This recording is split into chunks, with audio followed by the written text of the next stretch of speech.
Olá, gente, olha só, agora nós vamos conhecer algumas figuras de linguagem. Ô Johnston, por que algumas? Olha só, como eu tinha prometido para vocês, o material do pendrive vai conter os principais conteúdos, não são todos. Só que sendo bem sincero com você, tem alunos que dizem, Johnston, eu gosto de estudar todas as figuras de linguagem, 20 figuras de linguagem, fale comigo que eu te mando o material, só que não é necessário.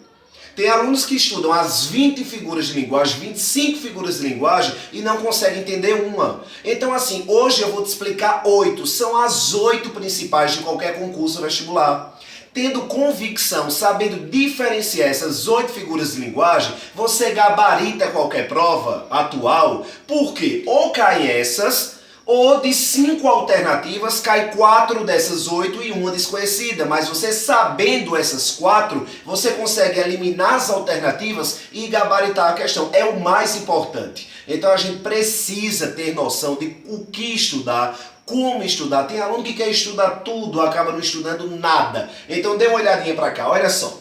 Agora, nós vamos conhecer essas 4. Nós vamos falar um pouquinho de metáfora, comparação, antítese e paradoxo. Olha só, Johnston, quando é e como é que eu encontro uma metáfora? Gente, você chega na internet e pesquisa o que é uma metáfora, não é? Então o Google te responde, é uma comparação subentendida. Aí você pesquisa o que é uma comparação subentendida, aparece lá uma metáfora e o aluno fica sem entender nada. Vou te explicar da forma mais simples. Uma metáfora nada mais é do que você comparar uma coisa com outra, alguém com uma coisa, alguém com um bicho, com um animal, mas você consegue entender essa comparação. Por isso que fala-se em comparação subentendida.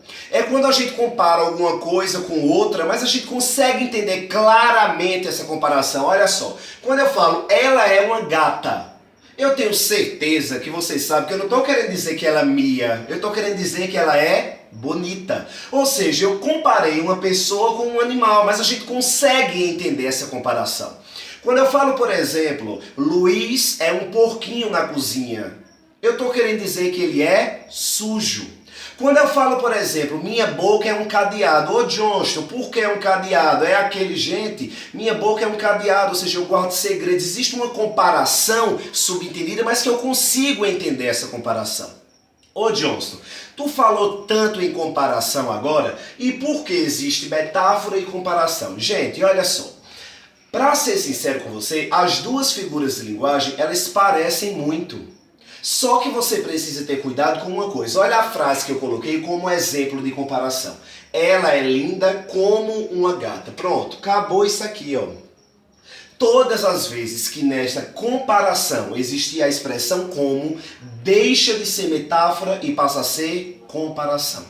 Ô Johnston, e se não tivesse essa expressão linda, tivesse apenas assim, ó, ela é como uma gata. Teve a expressão como, deixa de ser metáfora e passa a ser comparação. Tenha muito cuidado com isso. Vou repetir. Metáfora é uma comparação subentendida. Eu comparo alguém com alguma coisa, algum bicho com um objeto com outro objeto, mas eu consigo entender essa comparação. Porém, na metáfora não pode existir essa palavrinha como. Se existir, deixa de ser metáfora e passa a ser comparação. Agora olha só, vamos conhecer antítese e paradoxo. Ô Johnston, não é a mesma coisa não? Não. Dica importante aí para você matar as questões de antítese e paradoxo. Olha só. Gente, na antítese você vai encontrar palavras sinônimas, palavras antônimas, desculpa.